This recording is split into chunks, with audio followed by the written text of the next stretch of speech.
Hello students, मैं हूं रचना बंसल। मैं आप लोगों को ऑर्गेनिक केमिस्ट्री पढ़ा रही थी।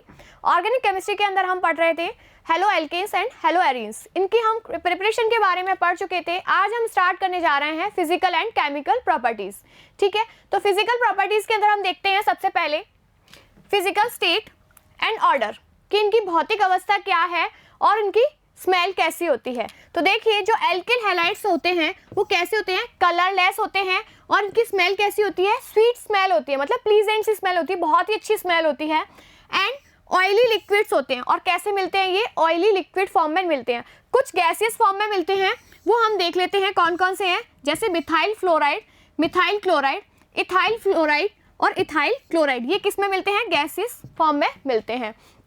नेक्स्ट आप लोगों का आता है melting point and boiling point. Melting point, boiling point उनके मॉलिक्यूलर वेट के कैसी होती है, डायरेक्टली प्रोपोर्शनल होती है। अगर कार्बन नंबर इंक्रीज होगा तब भी उनके क्या होगा, melting point, boiling point increase होगा। और क्यों होता है, क्योंकि उनके अंदर वॉन डेर वाल फोर्सेस कैसे होते जाते हैं, इंक्रीज होते जाते हैं। अब देखिए, अपन देखते हैं एल्किल ग्रुप लिया अपन ने, इसको हमने सेम कर दिया। ठीक है, हमने चेंज किया एक्स ग्रुप, मतलब हैलाइड चेंज किया, तो उसमें देखिए मेल्टिंग पॉइंट, मेल्टिंग पॉइंट और बॉइलिंग पॉइंट क्या होगा, मॉलिक्यूलर वेट इंक्रीज होता जाता है, वैसे वैसे इंक्रीज होता जाएगा। तो सबसे ज्यादा किसका आएगा, आयोडाइड वाले का, आरआई का, क्योंकि आयोडीन का मॉलिक्यूलर वेट ज्यादा होता है, फिर आरबीआर का, फिर आरसीएल का, देन आरएफ का आएगा। ठीक है, मेल्टिंग पॉइंट, बॉइलिंग पॉइंट, अगर number of carbon atom increase होता जाएगा, जैसे CH3F ले लें या फिर CH3CH2F ले लें, तो इसका बॉइलिंग पॉइंट और मेल्टिंग पॉइंट ज़्यादा होगा एज कंपेयर टू दिस। ठीक है, अब बात करते हैं नंबर ऑफ ब्रांचिंग। अगर ब्रांचिंग इंक्रीज होती जाएगी, ब्रांचिंग इंक्रीज होती जाती है, तो मेल्टिंग पॉइंट, बॉइलिंग पॉइंट कैसे होते जाते हैं, कम होते जाते हैं। जैसे देखिए, सेम मॉलिक्यूलर वेट है इसका, इसका और इसका, तीनों का सेम मॉलिक्यूलर वेट है, लेकिन इसके अंदर ब्रांचिंग ज़्यादा हो रही है ना, इसके अंदर ब्रांचिंग ज़्यादा हो रही है, क्योंकि ये कौन सा है 3 डिग्री और ये कौन सा है 2 डिग्री और ये है 1 डिग्री हैलाइड। ठीक है, तो इसका मेल्टिंग पॉइंट, बॉइलिंग पॉइंट कैसा होगा, कम होगा as compare to this, and इसका सबसे ज़्यादा होगा। तो देखिए, इसका बॉइलिंग पॉइंट कितना आ रहा है 375, इसका 364 एंड इसका 346 आ रहा है। तो देखिए, नेक्स्ट आता है आप लोगों का para isomers are high melting point.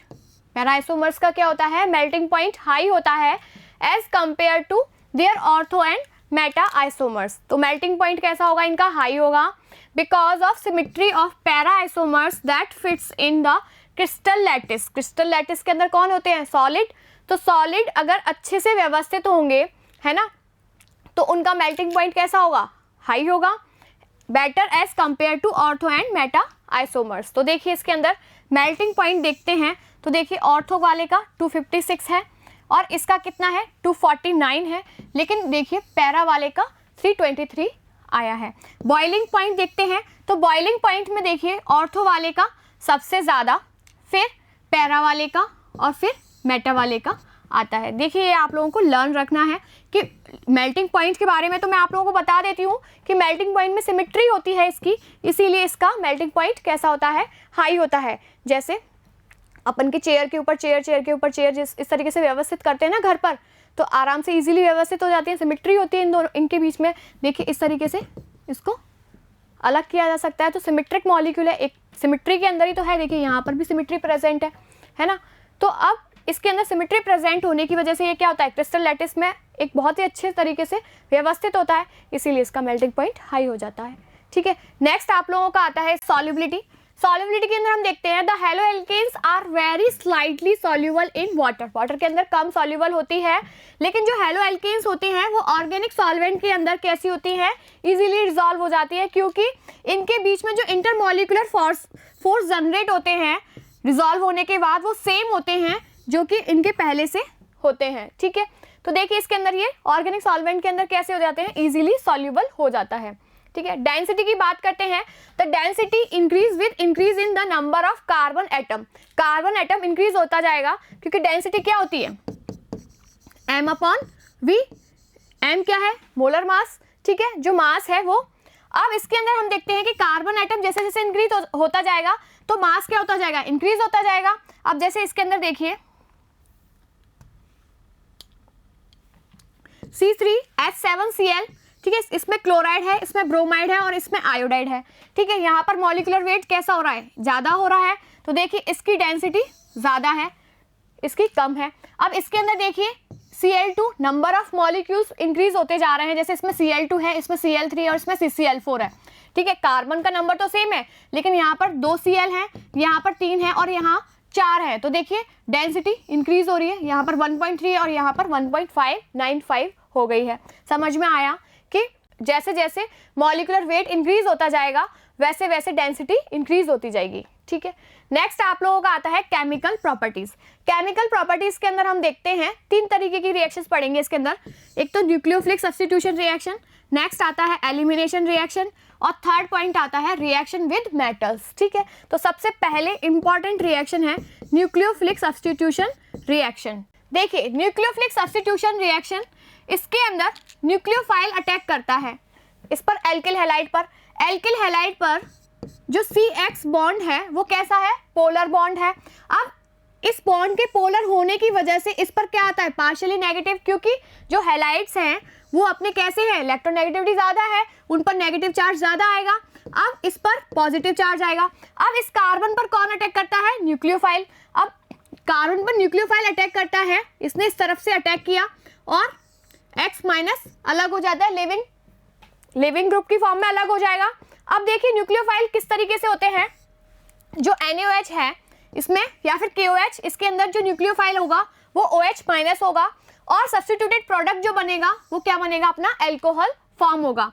ऐसे ही H2O के अंदर न्यूक्लियोफाइल जो होता है वो वाटर मॉलिक्यूल ही होता है, ये मैंने बताया था। इस पे लोन पेयर ऑफ इलेक्ट्रॉन्स 2 होते हैं।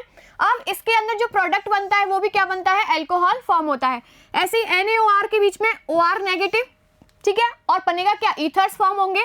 Na तो आयोडाइन माइनस क्या बनेगा, एल्किल आयोडाइड। NH3 के रूप में NH3 अटैक करता है क्योंकि इस पर लिविंग ग्रुप, क्योंकि इस पर क्या है, अपने lone pair of electron present होते हैं और बनता क्या है, अपना प्राइमरी एमीन। ऐसे ही ये अटैक करता है, तब इस पर ये अपना न्यूक्लियोफाइल की तरह बिहेव करता है और अपना ये वाला सेकेंडरी एमीन फॉर्म हो जाता है। अब ये अगर सेकेंडरी एमीन अटैक करता है तो ये ही अपना एज अ न्यूक्लियोफाइल बिहेव करता है और अपना टर्शरी एमीन फॉर्म हो जाता है। इस तरीके से अपने न्यूक्लियोफाइल मैंने आप लोगों की बुक से लिए हैं कुछ न्यूक्लियोफाइल। अब इसके अंदर जैसे अटैक तो कर रहा है, अटैक किस तरीके से होगा उसके आधार पर न्यूक्लियोफिलिक सब्स्टिट्यूशन रिएक्शन को 2 टाइप्स में डिवाइड किया गया है। वन है SN1, देखिए सब्स्टिट्यूशन न्यूक्लियोफिलिक यूनिमॉलिक्यूलर होगी तो SN1, अगर बायमॉलिक्यूलर होगी तो वो क्या कहलाएगी, SN2, ठीक है। नेक्स्ट आप लोगों के इसके अंदर आता है सब्स्टिट्यूशन न्यूक्लियोफिलिक यूनिमॉलिक्यूलर रिएक्शन। अब इसके अंदर क्या होता है, ये किस में होती है, पोलर प्रोटिक सॉल्वेंट के अंदर पॉसिबल होती है। किस में होती है, ये पोलर प्रोटिक सॉल्वेंट के अंदर होती है। कौन कौन से होते हैं, पोलर मतलब पोलर मॉलिक्यूल होगा तो वाटर है, ठीक है। प्रोटिक मतलब इसमें H प्रेजेंट है और एल्कोहल CH3OH जिसके अंदर हाइड्रोजन प्रेजेंट है, या फिर एसिटिक एसिड, ठीक है। इनकी प्रेजेंस में अगर ये सॉल्वेंट लिए जाएंगे तो हमारी कौन सी रिएक्शन होगी, SN1 रिएक्शन होगी।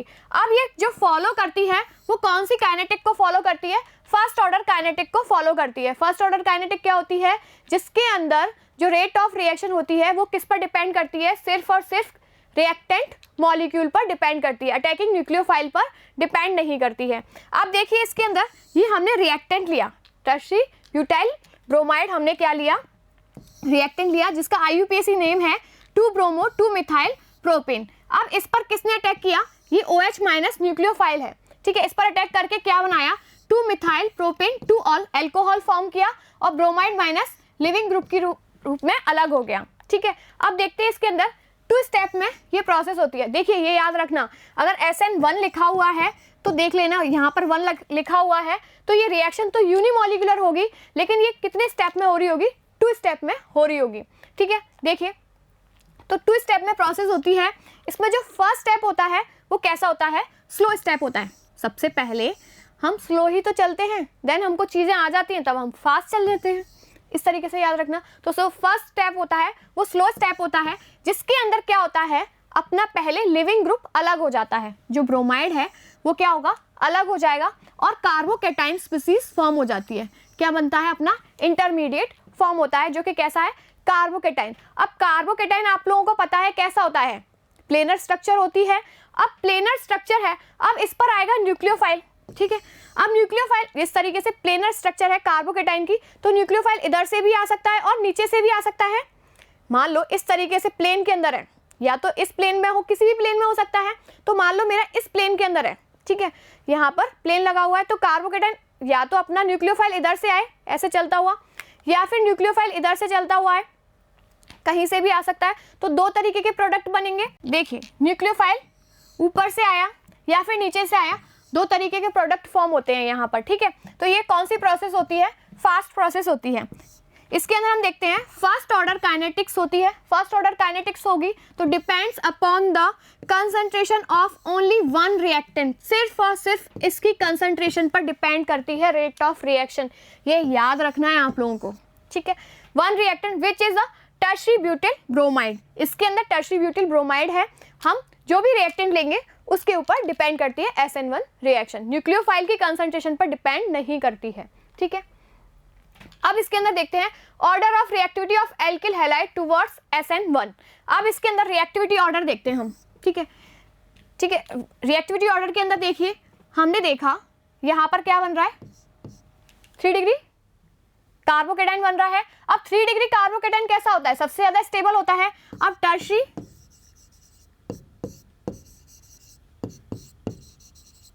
ये है टर्शरी ब्यूटिल हैलाइड, ठीक है, या टर्शरी हैलाइड बोल सकते हैं। ये सेकेंडरी हैलाइड है, ठीक है। तो इसकी रिएक्टिविटी सबसे ज्यादा होगी, क्यों, क्योंकि इसके अंदर जो इंटरमीडिएट फॉर्म हो रहा है वो सबसे ज्यादा स्टेबल हो रहा है। ये वाला जो कार्बोकेटाइन फॉर्म होगा एलिमिनेशन के द्वारा, देखिए एक मिनट,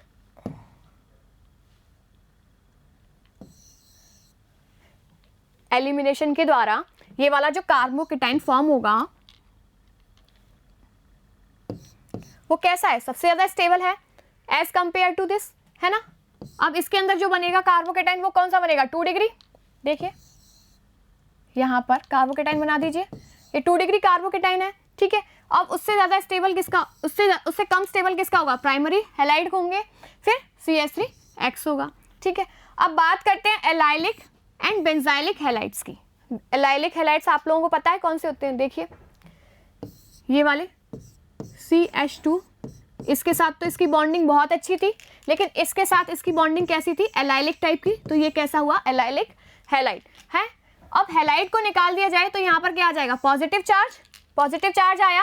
अब इस बॉन्ड के इलेक्ट्रॉन्स अगर इधर जाते हैं तो इधर पॉजिटिव चार्ज आ जाता है, सेम स्पीसीज मिल रही है अपन को, तो रेजोनेंस स्ट्रक्चर अपनी स्टेबल है। अब ये रेजोनेंस के द्वारा स्टेबल है तो इसकी स्टेबिलिटी कैसी होगी, ज्यादा होगी, तो ये SN1 रिएक्शन के लिए कैसा हो गया, मोर रिएक्टिव हो गया, ठीक है। SN1 रिएक्शन के लिए मोर रिएक्टिव हो गया। ऐसे ही इसके अंदर देखते हैं बेंजाइलिक हैलाइड, ये बेंजाइलिक हैलाइड है, ठीक है। बेंजाइलिक क्लोराइड है, हैलाइड के रूप में हमने क्या लगा दिया, क्लोरीन लगा दिया। अब अगर इसको निकाल देंगे तो यहाँ क्या बन जाएगा, पॉजिटिव चार्ज, और ये जो पॉजिटिव चार्ज स्पीसीज है वो क्या कर रही है, रेजोनेंस में पार्टिसिपेट करने के द्वारा क्या बन रहा है, स्टेबल इंटरमीडिएट फॉर्म हो रहा है। स्टेबल इंटरमीडिएट फॉर्म कर रहा है तो ये ज्यादा रिएक्टिव होगा, तो यही बोला है इसके अंदर, allylic and benzylic halide show high reactivity towards the SN1 reaction, ठीक है। Stereochemical aspect of SN1 reaction, ये बहुत ही इंपॉर्टेंट है, बहुत ही ध्यान से अपन को पढ़ना है। इसको समझने के लिए सबसे पहले हम डिस्कस करते हैं ऑप्टिकल एक्टिविटी। ये क्या होती है ऑप्टिकल एक्टिविटी, देखिए हमने कोई अनपोलराइज्ड लाइट ली, ठीक है, देखिए ध्यान से देखिए, ये हमारी अनपोलराइज्ड लाइट है जिसके वाइब्रेशन हर डायरेक्शन के अंदर हो रहे हैं, ठीक है, देखिए हर डायरेक्शन के अंदर हो रहे हैं। जब इसको पोलैरीमीटर में से निकालते हैं, ये क्या है, पोलराइजर, पोलैरीमीटर में से निकालते हैं, तब इसके वाइब्रेशन कैसे हो जाते हैं, एक ही डायरेक्शन के अंदर, देखिए सिंगल डायरेक्शन के अंदर हो रहे हैं। तो ये कैसी लाइट हुई, पोलराइज लाइट, ये कैसी होती है, और इसको क्या बोलते हैं, मोनोक्रोमेटिक लाइट। अब ये जब लाइट किसी सब्सटेंस पर डालते हैं जिसकी हमें ऑप्टिकल एक्टिविटी पता करनी है, तो अब जब ये लाइट इस सब्सटेंस पर गिरेगी तब ये सब्सटेंस इस लाइट को या तो लेफ्ट हैंड साइड पर घुमाएगा या फिर राइट हैंड साइड पर घुमाएगा। जब इसने इसको लेफ्ट हैंड साइड पर घुमाया तब लिवोरोटेटरी, और जब इसने इसको राइट हैंड साइड पर घुमाया तब ये डेक्स्ट्रोरोटेटरी। ये सब्सटेंस क्या कहलाया? लिवोरोटेटरी या फिर डेक्स्ट्रोरोटेटरी। और जब ये अनइफेक्टेड रहा, मतलब मोनोक्रोमेटिक लाइट कैसी रही? अनइफेक्टेड रही, तब ये कैसा होगा? ऑप्टिकली इनएक्टिव होगा। तो ये होता है अपना ऑप्टिकल एक्टिविटी। नेक्स्ट है आप लोगों का इसके अंदर ही देखिए, एसिमेट्री के लिए क्या चाहिए अपन को? एसिमेट्री के लिए सबसे ज़्यादा जो जरूरत है वो है, जैसे अपना लेफ्ट हैंड है ना, ये लेफ्ट हैंड है और ये राइट हैंड है, ठीक है। अगर हम इसको इसके ऊपर रखेंगे तो इस तरीके से मिलेगा, तो ये कैसा हो गया? नॉन सुपर इम्पॉसिबल हो गया, है ना, ये इस पर अध्यारोपित नहीं होगा, तो ये इसके लिए कैसा हुआ? एसिमेट्रिक हुआ, ठीक है। तो ये अपना ऑप्टिकल एक्टिविटी शो करेगा। लेकिन देखिए ये फ्लास्क है, ठीक है, और ये दूसरा फ्लास्क है, सेम ही है। अगर इसको इसके ऊपर रख देंगे तो ये इसके ऊपर अध्यारोपित हो जाएगा, सुपर इम्पॉसिबल हो जाएगा, तो ये कैसा हुआ? एकायरल ऑब्जेक्ट हुआ। तो ये कैसा हुआ? कायरल और ये एकायरल। तो मॉलिक्यूलर एसिमेट्री, मतलब ये कैसा हुआ? एसिमेट्रिक मॉलिक्यूल हुआ और कायरल मॉलिक्यूल हुआ। अब ये दोनों जो फॉर्म है, एक तो लेफ्ट हैंड और राइट हैंड, ये दोनों आपस में कैसे हुए? एनेंशियोमर्स हुए, ठीक है। जैसे अपन ने ये मॉलिक्यूल लिया, एक तो अपने इस हैंड में है, एक दूसरे हैंड में है। अब देखिए इसके अंदर, देखिए इसकी हम मिरर इमेज भी देखें, यहाँ पर इस तरीके से मिरर लगा दें दोनों के बीच में, तो वही सेम स्ट्रक्चर मिलेगी, ये वाली, ठीक है। तो ये एक आइसोमर हुआ, ये दूसरा आइसोमर है जो कि एक दूसरे पर कैसा है? नॉन सुपर इम्पॉसिबल है। देखिए एनेंशियोमर्स पजेस, अच्छा दोनों एक दूसरे पर क्या है? नॉन सुपर इम्पॉसिबल है। और ये कैसा हुआ? कायरल मॉलिक्यूल हुआ। अब जैसे मान लो इनके ये एनेंशियोमर है, ये इसका एनेंशियोमर है और ये इसका एनेंशियोमर है, तो ये जो एनेंशियोमर्स बन रहे हैं दोनों मॉलिक्यूल, ये कैसे होंगे? इनकी फिजिकल प्रॉपर्टीज कैसी रहती हैं? सेम रहती हैं। किसमें चेंज होता है? सिर्फ ये समतल ध्रुवित प्रकाश के तल को क्या कर देते हैं? या तो लेफ्ट हैंड साइड में घुमाएगा, एक तो लेफ्ट हैंड साइड में घुमाएगा और एक राइट हैंड साइड में घुमाएगा, ठीक है। इनके जो कॉन्फ़िगरेशन होते हैं वो डिफरेंट होते हैं, ठीक है, समझ में आया। और ये मॉलिक्यूल कैसा हुआ? कायरल मॉलिक्यूल हुआ, ठीक है। तभी तो अपना क्या शो कर रहा है? एनेंशियोमेरिज्म शो कर रहा है, ठीक है। अब ऐसे ही इसके अंदर देखिए प्रोपेन 2 ऑल है, ये 3D के अंदर इसका अरेंजमेंट है, प्रोपेन 2 ऑल, है ना। अब इसके बीच में हमने मिरर लगाया, तो ये वाला OH इस साइड आ गया और ये पूरा का पूरा मॉलिक्यूल उस साइड दिखेगा, तो ये मिरर इमेज होगी। अगर हम इसको 180 डिग्री एंगल से घुमाते हैं, जैसे इसको मैंने 180 डिग्री एंगल से घुमाया, ये वाला मॉलिक्यूल है, ये इस तरीके से है, इसको मैंने 180, अगर मेरा OH ग्रुप, मेरा जो थंब है वो OH ग्रुप है मान लो, अगर मैंने इसको 180 डिग्री से घुमाया तो वहां पहुंच गया ना उस साइड, तो ये रोटेट मिरर इमेज है। कितने डिग्री एंगल से? 180 डिग्री एंगल से घुमाया, तो इसके अंदर एक्सिस ऑफ सिमेट्री प्रेजेंट है, C2 एक्सिस प्रेजेंट है, ठीक है। तो ये भी इसका क्या हुआ? एनेंशियोमर्स, ठीक है। तो अब देखिए रैसमिक मिक्सचर क्या होता है?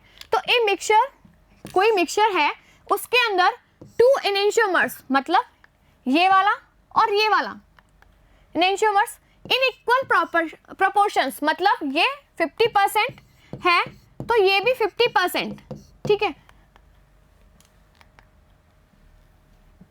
In equal proportion will have 0 optical rotation. अगर वो राइट हैंड साइड में घुमाएगा और दूसरा लेफ्ट हैंड साइड में घुमाएगा तो क्या हो जाएगा? नेट 0, है ना। ऑप्टिकल रोटेशन कितना हो जाएगा? 0। As the rotational due to one isomers will be cancelled by the rotation due to the other isomer, एक दूसरे के रोटेशन को क्या कर देंगे? कैंसिल कर देंगे। Such a mixture is known as a racemic mixture, ये मिक्सचर क्या कहलाएगा? रैसमिक मिक्सचर, और रैसमिक मॉडिफिकेशन इसको बोलते हैं, ठीक है। और इस क्रिया को क्या बोलते हैं? रेसमिएशन बोलते हैं। अब देखिए जैसे अपना ये वाला है S फॉर्म के अंदर और ये अपना R फॉर्म के अंदर है। अब अपन ने इसका 0.15 मोल, इसका 0.5 मोल, दोनों को इक्वल अमाउंट में ऐड किया, ठीक है। इसके अंदर जो मिला वो कैसा मिला? रैसमिक मिक्सचर। रैसमिक मिक्सचर जो होता है वो कैसा होता है? ऑप्टिकली इनएक्टिव होता है। कैसा होता है? ऑप्टिकली इनएक्टिव फॉर्म में होगा। देखिए इसके अंदर जो अपना फिल है सॉल्यूशन वो कैसा है, ऑप्टिकली इनएक्टिव। ये इसकी समतल ध्रुवित प्रकाश के प्रति कोई भी क्रिया नहीं होगी। ठीक है, समझ में आया। The process of conversion of enantiomers into a racemic mixture is known as racemisation. ठीक है, अब इसके अंदर जैसे हमने देखा SN1 के अंदर, तो SN1 के अंदर जो प्रोडक्ट बनते हैं मैंने ये बताया था, ये अपना क्या हुआ, प्लेनर मॉलिक्यूल कार्बोकेटाइन। न्यूक्लियोफाइल इधर से अटैक करेगा तो R बनेगा मान लो, न्यूक्लियोफाइल इधर से अटैक करेगा तो S बनेगा मान लो। तो दोनों ही अटैक करने की पॉसिबिलिटी कैसी है, सेम है। दोनों की पॉसिबिलिटी कैसी है, सेम है। तो 50% R बनेगा और 50% S बनेगा, और दोनों का एक ही मिक्सचर है, तो वो कैसा होगा, R और S प्रेजेंट होगा, रेसमिक मिक्सचर बनेगा। ठीक है, तो SN1 रिएक्शन के अंदर क्या बनता है, अपना रेसमिक मिक्सचर फॉर्म होता है। नेक्स्ट आता है आप लोगों का nucleophilic substitution bye molecular SN2। ठीक है, ये B है ना। अब इसकी रेट जो है वो किस पर डिपेंड करती है, रिएक्टेंट मॉलिक्यूल अपना ये है और ये न्यूक्लियोफाइल पर डिपेंड करती है। ठीक है, अब जैसे ये रिएक्टेंट है ना, अब ये OH- इस पर अटैक करेगा, है ना, इस पर अटैक किया, अब इसमें पीछे से अटैक कर रहा है, तो यहाँ पर ये बनती है ट्रांजिशन स्टेट। क्या फॉर्म होती है इसके अंदर, ट्रांजिशन स्टेट फॉर्म हो रही है। उसके अंदर क्या फॉर्म हो रहा था, इंटरमीडिएट, इसके अंदर ट्रांजिशन स्टेट बनती है, और ये OHCl- निकल जाएगा और यहाँ पीछे से आकर OH जुड़ जाता है। इसके अंदर जैसे देखता है ये OH- Cl इस साइड जुड़ा हुआ है ना। SN2 के अंदर उसने देखा कि Cl कहाँ है, लिविंग ग्रुप कहाँ है, तो लिविंग ग्रुप यहाँ है। ठीक है, तो ये देखता है कि मैं पीछे से अटैक करूं ताकि लिविंग ग्रुप को पता ना चले। क्यों पता ना चले, क्योंकि लिविंग ग्रुप के पास नेगेटिव चार्ज है, सेम चार्ज के क्या करेंगे, रिपेल करेंगे। जैसे ये इस साइड से अटैक करेगा तो क्लोराइड माइनस इसकी तरफ देखेगा और घुर्राएगा कि नहीं इधर से नहीं आना है, तो ये क्या करेगा, पीछे जाएगा, पीछे से जाएगा, तो पीछे से अटैक करता है। तब ये क्या करता है, ये मैं तो आ गया भाई, अब ये जो मॉलिक्यूल होता है वो क्या करता है, तू निकल, तो इसको निकाल देते हैं। अब ये निकल जाएगा तो ये इसके पीछे की साइड से तो जुड़ा, ये इसकी पीछे की साइड से जुड़ेगा, तब क्या होगा, ये इसके पीछे की साइड से जुड़ेगा, तो इसका जो कॉन्फ़िगरेशन था वो उल्टा हो गया कॉन्फ़िगरेशन, है ना। अब देखते हैं नेक्स्ट, इसके अंदर रिएक्टिविटी की बात करते हैं। अब जैसे इसने यहाँ पर एक न्यूक्लियोफाइल है, देखिए ये न्यूक्लियोफाइल है, इसने अटैक किया यहाँ से। ठीक है, यहाँ पर 3 हाइड्रोजन जुड़े हुए हैं, छोटे छोटे ग्रुप जुड़े हुए हैं, तो वो इजीली अटैक कर सकता है इस पर। लेकिन जैसे ही एक बड़ा ग्रुप मतलब एल्किल ग्रुप CH3 ग्रुप जुड़ा हुआ है, तब ये देखता है कि थोड़ा बुचुर पुचुर से जाके जाता है। ठीक है, नेक्स्ट जब देखता है कि दो मिथाइल ग्रुप जुड़े हुए हैं, तब देखता है कहीं से भी रास्ता बनाता है बेचारा, तब जाता है। लेकिन जब देखता है 3 मिथाइल ग्रुप जुड़े हुए हैं, अब कहाँ से जाऊँ मैं, तो ये देखता है, फिर भी कोशिश करता है, लेकिन इतनी कोशिश इसकी सफल नहीं हो पाती है। तो देखिए रिएक्टिविटी ऑर्डर की बात करते हैं SN2 रिएक्शन के लिए, तो देखिए सबसे पहले प्राइमरी हैलाइड, ठीक है, फिर secondary halide, then tertiary halide. तो SN1 के लिए तो अपना क्या बनता है, कार्बोकेटाइन फॉर्म होता है, इसीलिए स्टेबिलिटी, तो अपना रिएक्टिविटी ऑर्डर क्या आता है, 3 डिग्री, 2 डिग्री, 1 डिग्री। लेकिन SN2 रिएक्शन के लिए क्या आता है, 1 डिग्री, 2 डिग्री और 3 डिग्री एल्किल हैलाइड। ठीक है, समझ में आया।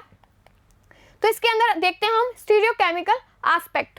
जैसे SN2 रिएक्शन हो रही है, nucleophilic attach to carbon and leaving group leaves the carbon as a result configuration in inverted. तो जो कॉन्फ़िगरेशन होगा वो कैसा हो जाता है, इन्वर्टेड हो जाता है। देखिए ये आ रहा है अपना, अटैक कर रहा है न्यूक्लियोफाइल और लिविंग ग्रुप अलग हो रहा है। तो देखिए पहले इसका कॉन्फ़िगरेशन क्या था, ये, और ये एकदम हवा के झोंके से वो हो जाती है ना, अपनी छतरी उल्टी हो जाती है। देखिए पहले यू था अम्ब्रेला, फिर अपना अम्ब्रेला उस साइड चला गया, तो देखिए निकल गया। तो इसका जो कॉन्फ़िगरेशन था, पहले इस साइड थे तीनों ग्रुप, ये तीनों जो ग्रुप लगे हुए हैं इससे, वो पहले किस साइड थे, इस साइड। लेकिन जो तीनों ग्रुप थे, जैसे ही ये हटेगा तो तीनों ग्रुप कैसे हो जाएंगे, इस तरीके से। जैसे अपना अम्ब्रेला था, पहले अम्ब्रेला ऐसा है, फिर अम्ब्रेला बाद में कैसा हो रहा है, उल्टा होता जा रहा है, उल्टा हो गया। देखिए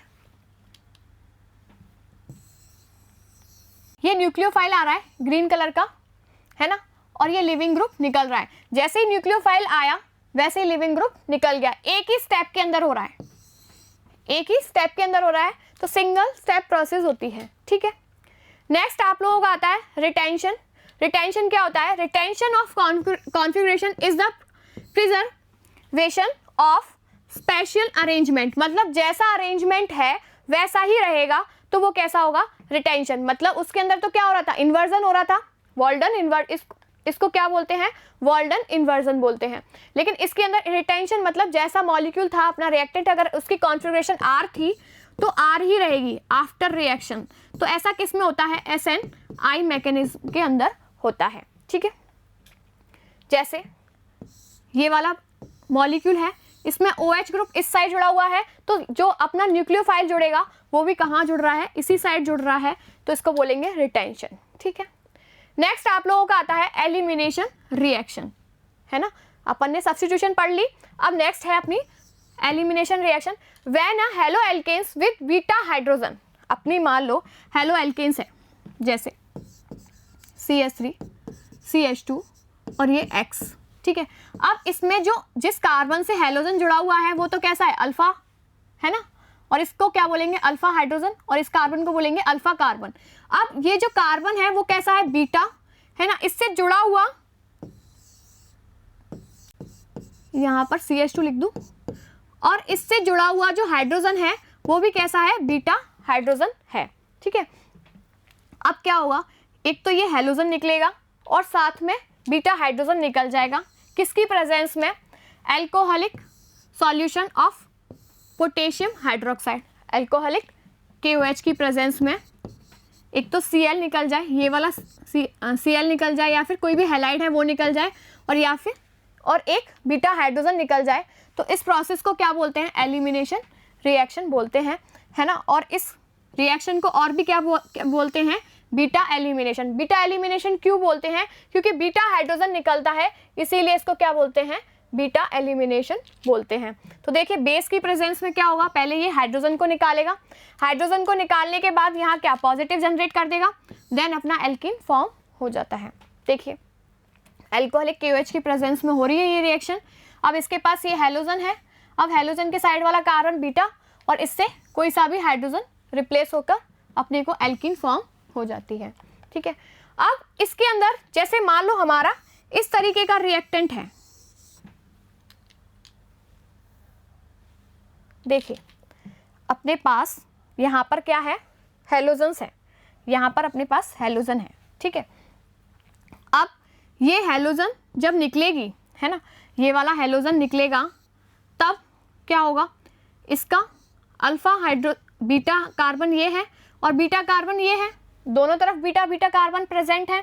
अब यहाँ पर ये वाला हाइड्रोजन निकलता है, तब तो हमारा ये वाला प्रोडक्ट बनता है। अगर हमारा ये वाला हाइड्रोजन निकलता है तब हमारा ये वाला प्रोडक्ट फॉर्म होता है। अब कौन सा हाइड्रोजन निकालूं? ये मॉलिक्यूल सोचता है कि कौन सा हाइड्रोजन निकालूं कि मेरा प्रोडक्ट स्टेबल हो, तो ये जाता है सैटजेफ के पास। ये मॉलिक्यूल किसके पास जाएगा? सैटजेफ के पास जाएगा। मतलब ऐसा मॉलिक्यूल जिसके पास एक से ज़्यादा बीटा हाइड्रोजन प्रेजेंट हैं, मतलब एक जैसी कंडीशन नहीं है, तब वो किस पर जाएगा? किसके पास जाएगा? सैटजेफ के पास जाएगा। वो कहेगा सैटजेफ भाई साहब मैं कौन सा हाइड्रोजन निकालूं ताकि मेरा स्टेबल प्रोडक्ट बने और मेजर प्रोडक्ट बने। तो सैटजेफ बोलता है कि तू आसपास का माहौल देख लेना, आसपास का माहौल देख लेना कि जो अपने पास एल्कीन बन रही है उससे ज़्यादा एल्किल ग्रुप जुड़े हुए हों, या फिर हम बोलते हैं मोर सब्स्टिट्यूटेड एल्कीन फॉर्म हो रही हो, तो अपनी सबसे मेजर प्रोडक्ट फॉर्म होगा। तो देखिए according to Saytzeff rule in dehydrohalogenation reaction the preferred product is the alkene that has the greater number of alkyl group. देखिए इसके अंदर 2 एल्किल ग्रुप प्रेजेंट है और इसके अंदर देखिए एक ही एल्किल ग्रुप प्रेजेंट है। उस तरफ तो डबल बॉन्ड आ गया, उस साइड कुछ भी नहीं है, तो 2 इस तरफ एक ही है। तो देखिए इसके अंदर greater number of alkyl group attach to the double bonded carbon atom, ठीक है। तो ये वाला प्रोडक्ट अपना मेजर प्रोडक्ट फॉर्म होगा। समझ में आया कि कौन सी एल्कीन अपन को फॉर्म करनी है। नेक्स्ट आता है एलिमिनेशन वर्सेस सब्स्टिट्यूशन। अब देखिए अब हमने पूछा आपसे कि एल्किल हैलाइड दिया हुआ है, ठीक है। हमने आप लोगों को एक्वस KOH दे दिया और एल्कोहलिक KOH दे दिया, ठीक है। तब आप कंफ्यूज हो गए कि कब तो मैं एलिमिनेशन कराऊं और कब मैं सब्स्टिट्यूशन कराऊं। तो सबसे पहले तो हम देखेंगे कि एक्वस KOH है ना, इसने एक्वस KOH दे रखा है या फिर एल्कोहलिक KOH दे रखा है। तो हमने देखा एक्वस KOH दे रखा है, तब अपनी जो अटैकिंग स्पीसीज होती है वो कौन सी होती है, OH-। अगर OH- अटैकिंग स्पीसीज है तो हमारी कौन सी रिएक्शन होगी, सब्स्टिट्यूशन रिएक्शन होगी। अब सब्स्टिट्यूशन रिएक्शन में भी हमने सोचा कि कौन सी रिएक्शन कराएं, SN1 कराएं या SN2 कराएं, कब हमें रेसमिक मिक्सचर मिलेगा, कब हमें इन्वर्टेड प्रोडक्ट बनेगा, है ना। तो हमने देखा जब बल्कि एल्किल ग्रुप जुड़े हुए थे तब हमने SN1 कराई, क्योंकि बल्कि ग्रुप पर क्या हो रहा था, पहले तो लिविंग ग्रुप निकल रहा था, तब अपना प्लेनर मॉलिक्यूल बन रहा था और प्लेनर मॉलिक्यूल से ऊपर से या फिर नीचे से कहीं से भी रिएक्शन करा सकते थे, न्यूक्लियोफाइल कहीं से भी अटैक कर सकता था, तो बल्कि ग्रुप ज़्यादा रिएक्टिव था, है ना। अगर हम SN2 के लिए देखते हैं तो SN2 में देखा हमने जो लाइटर एल्किल ग्रुप, मतलब सिर्फ 1 डिग्री एल्किल जो होते हैं, एल्किल हैलाइड्स होते हैं, वो ज़्यादा रिएक्टिव होते हैं किसके लिए, SN2 रिएक्शन के लिए। तो अब इसने ये बात तो क्लियर कर दी कि कहाँ पर सब्स्टिट्यूशन रिएक्शन होगी और सब्स्टिट्यूशन में भी कहाँ पर SN1 होगा और कहाँ पर SN2 होगा। लेकिन जब उसने बोला एल्कोहलिक KOH दिया जाए ना, तेरे को क्या दिया जाए, एल्कोहलिक KOH दिया जाए, तब जो अटैकिंग स्पीसीज होती है वो कौन सी होती है, OR नेगेटिव होती है, तब अपना क्या होता है, एलिमिनेशन होता है। तो एलिमिनेशन के अंदर जो प्रोडक्ट बनता है वो अपनी क्या बनती हैं, एल्कीन फॉर्म होती हैं। समझ में आया। नेक्स्ट आप लोगों का देखिए इस तरीके से, जैसे एलिमिनेशन हो रहा है, एलिमिनेशन कहाँ होगा, जैसे अपना ये बहुत ही बड़ा क्या है, बेस है, जैसे टर्शरी ब्यूटॉक्साइड जब भी अटैक करेगा ना, अपन बेस क्या लेंगे, टर्शरी ब्यूटॉक्साइड लेंगे, ये अपना टर्शरी ब्यूटॉक्साइड है ना। तब अपना क्या होगा, एलिमिनेशन, एक मिनट, तब अपना एलिमिनेशन हो रहा होगा। और ये साथ में ये कैसा है, अपना रिएक्टेंट भी कैसा है, अपना कैसा है, मॉलिक्यूल बल्कि ग्रुप है, ठीक है। अब इस पर ये एलिमिनेशन करा देगा इजीली, यहाँ से एक हाइड्रोजन लेगा, ठीक है, और देन इस मॉलिक्यूल को निकाल देगा, इजीली हो जाए, इसका काम इजी हो जाएगा। यहाँ तक तो पहुँच ही नहीं पा रहा है ये, ठीक है। लेकिन अपना सिंपल मॉलिक्यूल है, RO नेगेटिव है ना, तो वो किस पर अटैक कर रहा है, सीधा कार्बन पर पहुंच रहा है और कार्बन से ब्रोमाइड माइनस को निकाल रहा है, तो सब्स्टिट्यूशन हो रहा है, ठीक है। समझ में आया किस तरीके से सब्स्टिट्यूशन होगा, कब अपना एलिमिनेशन होगा। जैसे मान लो हमारा ये बल्कि ग्रुप प्रेजेंट है, अटैकिंग स्पीसीज क्या है, बल्कि है, तो ये क्या करेगी, चुपचाप से इसको H को निकालेगी साइड से, ठीक है, और ये साइड से H को निकालेगी तो यहाँ से ये Br निकल जाएगा और यहाँ डबल बॉन्ड फॉर्म हो जाएगा। इस तक तो पहुंची नहीं ना, कार्बन तक तो ये है ना, लेकिन इसके अंदर देखिए ये सीधा कार्बन पर अटैक कर रहा है और ब्रोमाइड माइनस निकल रहा है, सब्स्टिट्यूशन हो रहा है। अब reaction with metals, third point देखते हैं अपन किसके साथ, reaction with metals. Most organic chloride, जो क्लोराइड, ब्रोमाइड और आयोडाइड होते हैं, वो रिएक्ट करते हैं certain metals to give organometallic compounds. क्या देंगे, ऑर्गेनोमेटेलिक कंपाउंड, मतलब RM कंपाउंड फॉर्म करेंगे, ठीक है, ऑर्गेनोमेटेलिक कंपाउंड फॉर्म कर दे। ऑर्गेनोमेटेलिक कंपाउंड क्यों बोला, इसमें मेटल जो होती है उस पर पॉजिटिव और इस पर नेगेटिव होता है, ठीक है। Important class of organometallic compounds is Grignard reagent. जो ग्रिग्नार्ड रिएजेंट है वो हम पढ़ते हैं, सबसे ज़्यादा इंपॉर्टेंट होता है। क्यों होता है, क्योंकि बहुत सारी रिएक्शंस में काम आता है, अपन पढ़ चुके हैं इसकी रिएक्शंस। ग्रिग्नार्ड रिएजेंट, इसके अंदर देखिए एल्किल हैलाइड की रिएक्शन किसके साथ कराई जा रही है, मैग्नीशियम के साथ, और किसकी प्रेजेंस में, ड्राई ईथर की प्रेजेंस में कराई जा रही है। तो अपना क्या बन रहा है, RMgBr, ये ग्रिग्नार्ड रिएजेंट बन रहा है ना। यहाँ पर CH3CH2 R ग्रुप मान लिया अपन ने, ठीक है, तो ये ग्रिग्नार्ड रिएजेंट बना। अब ग्रिग्नार्ड रिएजेंट जो होता है, इसका जो मॉलिक्यूल है वो कैसा है, पोलर मॉलिक्यूल है, क्योंकि R पर नेगेटिव है, Mg पर पॉजिटिव है और X पर नेगेटिव है। तो in the Grignard reagent the carbon और मैग्नीशियम बॉन्ड, जो कार्बन और मैग्नीशियम बॉन्ड जो होता है वो कैसा होता है, कोवलेंट बॉन्ड होता है, आयनिक बॉन्ड नहीं होता है, ये मेटल है लेकिन बॉन्ड कोवलेंट होता है, बट हाईली कैसा होता है, पोलर होता है, ठीक है। Grignard reagent are highly reactive, कैसा होता है, बहुत ज़्यादा रिएक्टिव होता है। React with any source of proton, मतलब ये इसका तो काम ये है कि प्रोटोन को लेना। अब जैसे वाटर के साथ रिएक्शन करेगा, वाटर के पास हाइड्रोजन है, प्रोटोन है, तो ये क्या करेगा, वाटर से प्रोटोन को खींच लेगा और क्या बना लेगा, MgOH की फॉर्म में अलग हो जाएगा। मतलब इसका काम यही है कि जहाँ भी प्रोटॉन है खींच खींच के लेकर आना है और खुद को हटाना है, मतलब खुद से रिएक्ट करा के और R और H को जुड़वाना है और MgXOH की फॉर्म में अलग हो जाना है। नेक्स्ट आती है आप लोगों की वुड्स रिएक्शन, किसमें, मेटल वाली रिएक्शंस के अंदर हम यही पढ़ रहे थे, रिएक्शन विद मेटल्स है ना, रिएक्शन विद मेटल्स में आती है वुड्स रिएक्शन। वुड्स रिएक्शन के अंदर देखिए ये बार बार कहाँ से आ जाता है, कौन कर देता है इसको, आप लोग कर देते हो क्या? वुड्स रिएक्शन के अंदर हमने देखा एल्किल हैलाइड की रिएक्शन किसके साथ कराई जा रही है, सोडियम के साथ, किसकी प्रेजेंस में, ड्राई ईथर की प्रेजेंस में। तो क्या होगा, दो एल्किल हैलाइड के मॉलिक्यूल हैं आपस में जुड़ जाएंगे है ना, और NaX को अलग कर देंगे, ठीक है। तो अपना इवन नंबर के अंदर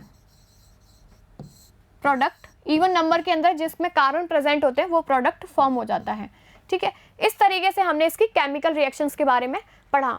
तो देखिए आज की क्लास के अंदर हमने देखा एल्किल हैलाइड की केमिकल और फिजिकल प्रॉपर्टीज़ के बारे में।